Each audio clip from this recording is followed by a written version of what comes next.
Hi guys, so for today's video, no, sagutin natin tong tanong ni, sino ba? Nawala. May nagtanong kanina eh. Andito. Tanong ni Ma'am Lovi. May pwede po magtanong how to create resume without experience in BPO or BA. Actually guys, depende kasi to kung ano yung experience mo talaga. Like kung cashier ka, no, yung cashier kasi meron ng background yun sa accounting, hindi nyo lang alam. Yung pagtatali nyo ng sales everyday, that's accounting. Kasi syempre, kailangan, yung sales nyo dapat tali sa benta nyo, di ba? And kung ano ka, kung bagger ka naman, yung pag, yung bagger ka naman is yung, di ba binibilang yung nasa resibo, kung ilang items compared sa mismong nasa box. So, that's inventory, no? Part din yan ng accounting. Yung mga bagay na hindi natin akalain, pero part siya talaga ng accounting. So, depende yan sa experience mo. Kung gusto mo maging bookkeeping, Pero, let's say, gagawa ako ng sample resume, no? Na pwede nyo gawin kahit ano yung resume nyo. I mean, yung experience nyo. Idagdag nyo na lang yung experience nyo sa baba. Unang-una, no, kailangan nyo munang malaman na ang pag-BBA or ang pag-o-offer ng bookkeeping sa ibang bansa or tinatawag na virtual bookkeeping, ito ay isang business, guys. So, kailangan yung approach nyo sa client para magkaroon kayo ng boundaries is, ang approach nyo sa kanya is business owner din kayo. Mapapansin nyo, no, sa mga videos ko, actually, sa mga videos na pinopost ko, nakikita nyo kung paano yung relationship namin ng client. So, yung relationship namin is hindi ako parang empleyado sa kanila na oo na lang ako ng oo. Rather, ako yung same lang kami halos. Nagbibigay ako ng insights, ganyan. Mas maganda kasing ganun yung mindset na mailagay nyo sa mga client nyo na business owners din kayo, hindi kayo empleyado. So, paano nyo ba yan gagawin? Kung ako gagawa, newbie ako at yung mga naituro ko, nalaman ko na 5 years ago, ganito yung gagawin kong resume. So, una, syempre nag-create tayo ng sample resume dito. And then, ito yung gagamitin ko kasi tinatamad na ako mag-type. So, kukunin ko lang tong first na to at ilalagay ko dito. Ang gagawin ko guys, ito gigit na ako. And, eto, hayaan ko na lang siya. Gusto ko pa rin may guhit dito kasi ay insert, ano ba, para mag-drawing. Hindi na ako marunong. Tools, insert, drawing. Bakit ganun? This drawing. Hindi na ako guys marunong mag-drawing. Sa totoo lang. Word. Nakako sa Word.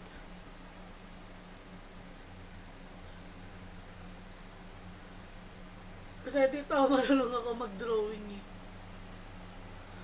Draw. Insert line pala. Ito din ba?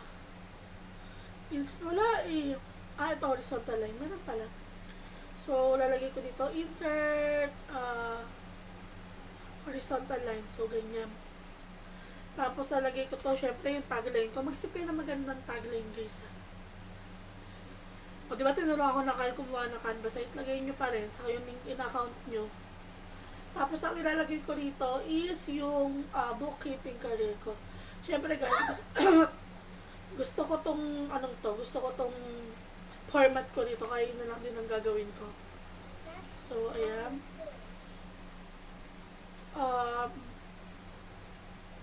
Ang gagamitin ko ay, syempre, bookkeeper.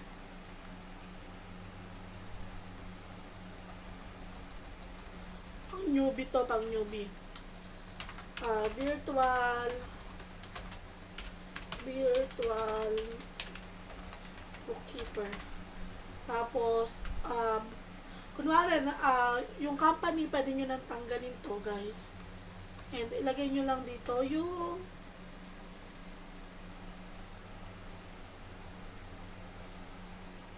hindi pala ganitong gagawin ko. So, ang gagawin ko, guys, is, maglalagay ako dito ng what I can do for you.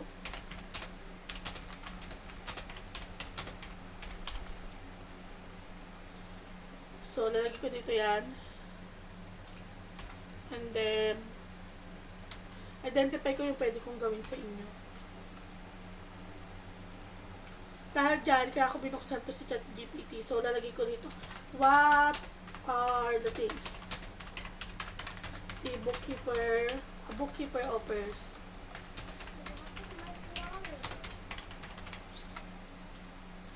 So, check natin na. Make sure guys na yung pipiliin nyo dito, yun talaga kaya nyong gawin na. Huwag kayong mag-fake it till you make it. Dahil newbie pa lang kayo, pwedeng ito lang yung ilagay nyo dito. Ayan.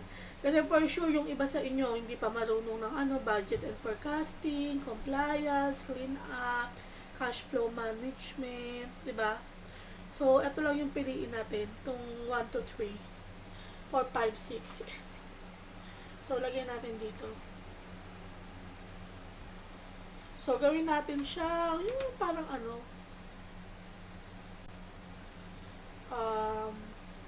gusto ko yung parang check. Ano ba itsura ng insert?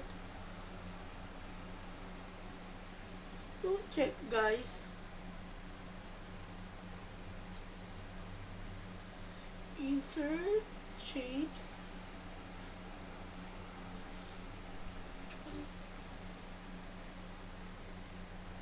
I-ano ko na nga lang, bullet ko na lang.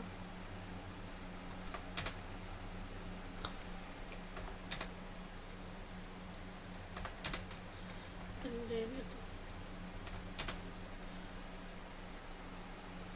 So, lagyan mo dito sa taas, bookkeeping services. Service. So,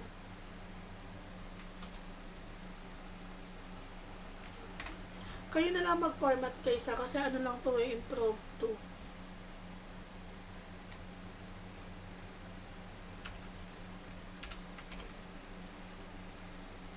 So, saka guys, palitan nyo yung wording nyo dito kasi ang pangit naman kung magkakapareho kayo. Idea lang to guys. Gawin yung personalize. Iba pa rin pag personalize yung nababasa ni client. And then, bullet natin. Checklist menu. Ito. Yan, bullet na lang natin. So, kailangan guys pare-pareho yung font nyo. Kasi, ang mga napapansin yan, wala na ng font. Mga ano. And then, dito naman, sa baba, siguro, lagay mo yung tools. What tools? Tools that I use. That I can use. So, ano ba yung mga tools, diba? Or, i-replace natin to. Replace. Mali pa yung spelling ko ng replace.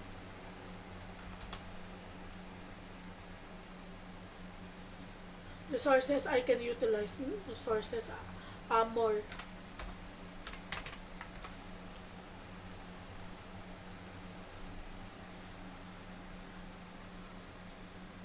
Ano ba maganda? Technology I can apply is resources available, solution I can leverage. Para mas maganda pa yung tools that I can use. Ano na lang natin is correct. Tanungin na natin kung tama yung correct is correct. Itanong na lang natin yung grammars natin. Okay, so pwede na to. Pwede na daw to, sabi ni ChatGPT. So, lagay nyo yung mga tools nyo like QuickBooks online. So, lagay mo dito, kunwari I am a certified QuickBooks books. So, kahit huwag mo na ilagay yan, lagay na lang natin dito yung mga pinakababa. So, check ko ako nandito pa yung resume kung luma.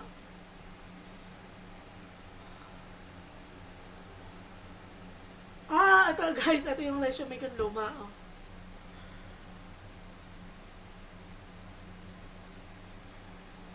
So, ito pala yung ginawa ko resume na luma. So, ilagay na lang natin mga tools dito.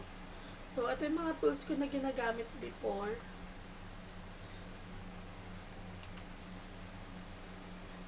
Siyempre, piliin na lang pala natin yung accounting. Kasi dati, di ba guys, nakwento ko, nag-e-commerce din ako. So, ERP, accounting system, kung ginagamit nyo yan, itong mga to kasi ginagamit ko. Or, aralin nyo guys, okay?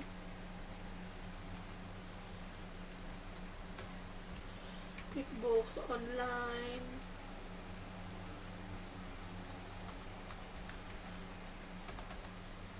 ilagay nyo lang dito yung mga alam nyo. Tandaan nyo, napakahirap magpanggap.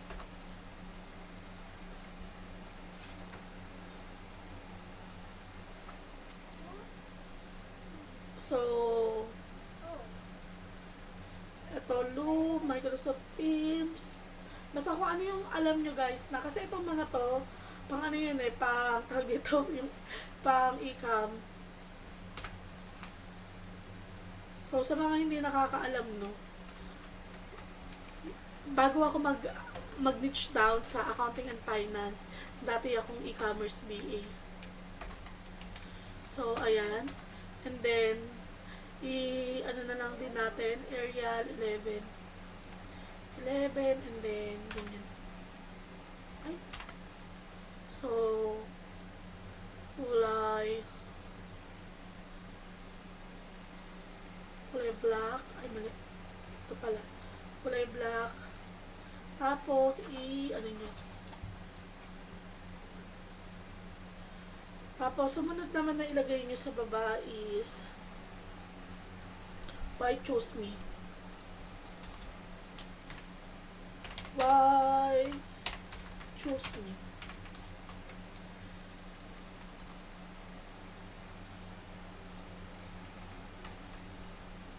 Sample lang to guys. Kung ayaw nyo na itong gamitin, edi don't. Pero ako guys, ito kasi yung pinakamadali pag wala kang experience.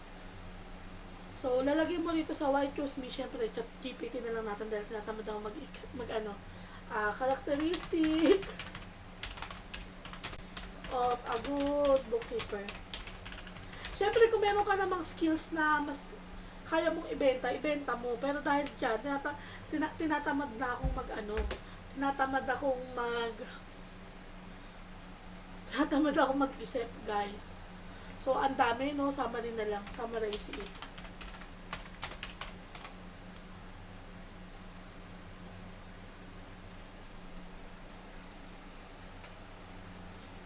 So,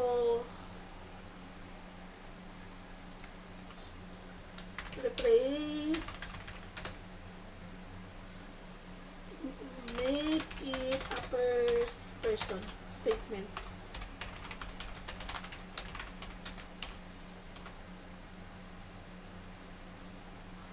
So, ito, pwede to. Siyempre, hindi ko na binasa yan, no? Dahil this is for sample purposes only. So, Control B. And then, medyo nasisikipan ako rito. So, lagyan natin ng space sa taas. So,